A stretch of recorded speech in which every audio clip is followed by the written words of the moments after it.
Want the truth? Or should I say, can you handle the truth? It's the Raw Law Project with your host and legal expert, Muhammad Bashir. This is not a plea, but I don't ask for your consent. You don't got a lot of it. I know the precedent you set for protection, but not for me. I know the circuit, but not for free. Bismillahirrahmanirrahim. So, it's Thursday evening. It's HSRN, the Heritage Sports Radio Network. That means it's time for the Raw Law Project. Welcome, welcome, welcome. I'm your host, Muhammad Bashir. It's been a hot month in the law, and considering that it has been a hot month, what we're going to do here is give you all a chance to vent, to open up the lines early and open up the Twitter early, and let's hear what you have to say about everything that's going on. I'm going to give you a few summaries on some things that I see going on that I think are going to be relevant here.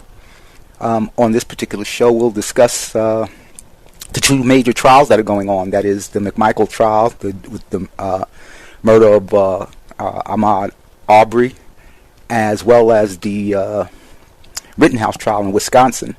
That's been a major discussion on social media, on the major media, because of all the things that happen in between.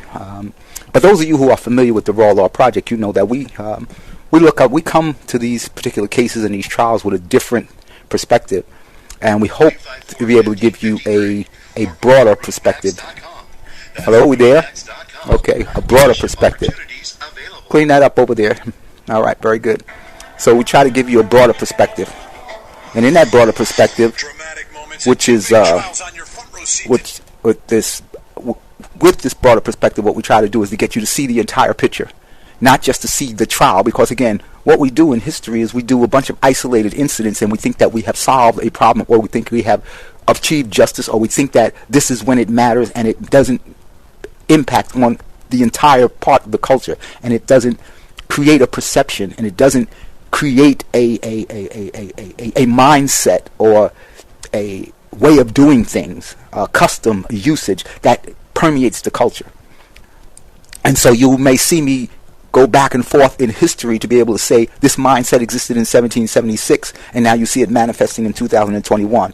You may see that this particular type of legislation was issued out in 1871 and now you see it impacting here in 2021. You may see that this particular way of doing things, of associating with people, of discussing history and logic, etc., existed 20, 50, 100 years ago, and here it is again, without the idea that it took say for example, a Donald Trump to show you what racism looked like, or without the idea that it took a Martin Luther King to show you what happens in civil rights. I hope you all get that particular picture, because that's where we're going to go tonight. There are some major headlines that we absolutely have to address. I'll give you a few examples as to what I'm talking about. Obviously, you got the Kyle Rittenhouse trial, you got the Arbery trial, but also going on, by the way, down in Charlottesville, Virginia, is the trial of the white nationalists. I guess they're called that in the trial. The white nationalists who actually stormed that particular town, and you may recall that there was one of the guys drove a car into the middle of the anti-white nationalist protest and killed a girl, ran her over. And some interesting tidbits that came out of there that directly, to me, go to directly what you saw at the Kyle Rittenhouse and the Ahmaud Arbery trial. I'm gonna call it the McMichael trial as opposed to the Arbery trial, because Arbery is the victim in this particular case. By the way, that's a really intriguing word that came out of the discussion with the judge in the Rittenhouse case. Some of you may have some questions about that. Let's talk about it. Give me a call on it at 302-514-8021, 302-514-8021. Lord knows that there have been enough posts on it. And I've weighed in. People have contacted me asking me to weigh in, and so I have. I'm not afraid to weigh in. I know the promo says that with our expert, I don't consider myself an expert. I consider myself a student, but I consider myself to have having had 30 years of experience doing this, to be able to articulate what I've seen and to apply it to what I've learned.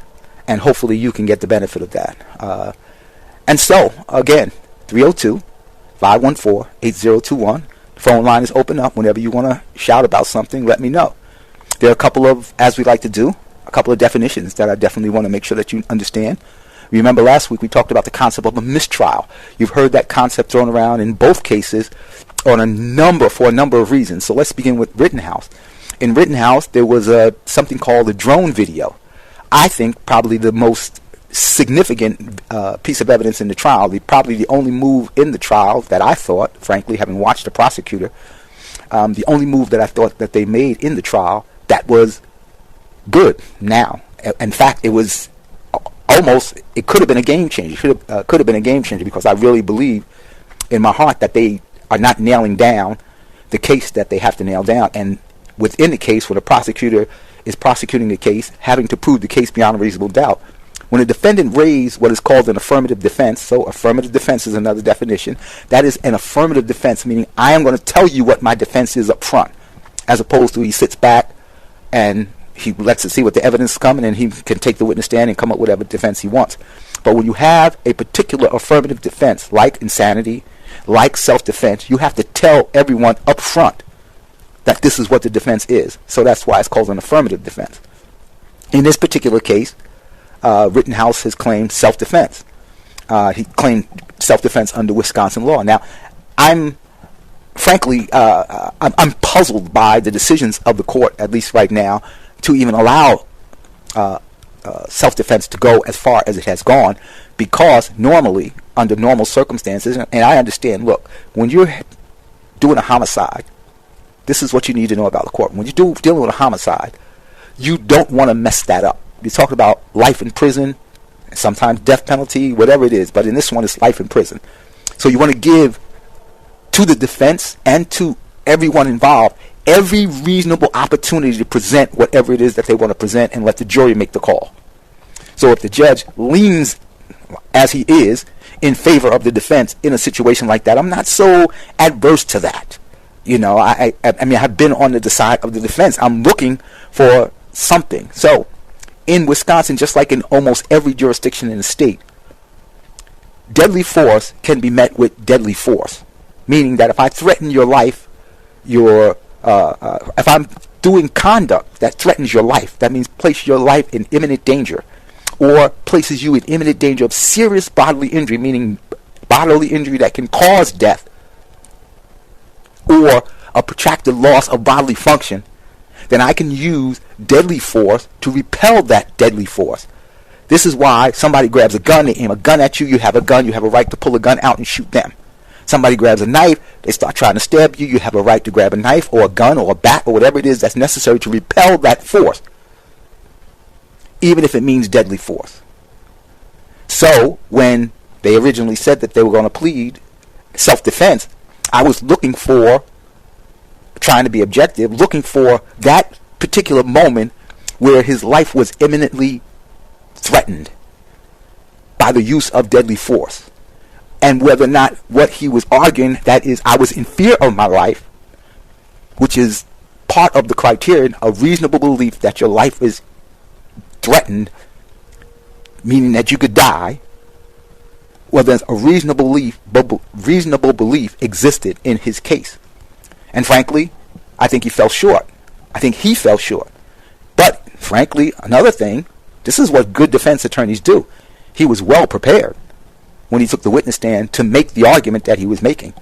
I think he made a couple of slip-ups out there, and I think the prosecutor dropped the ball there, as they did on their direct examination, because they have to prove that there was no self-defense beyond a reasonable doubt as well. So they have to prove first that he committed the crime beyond a reasonable doubt, and then they have to negate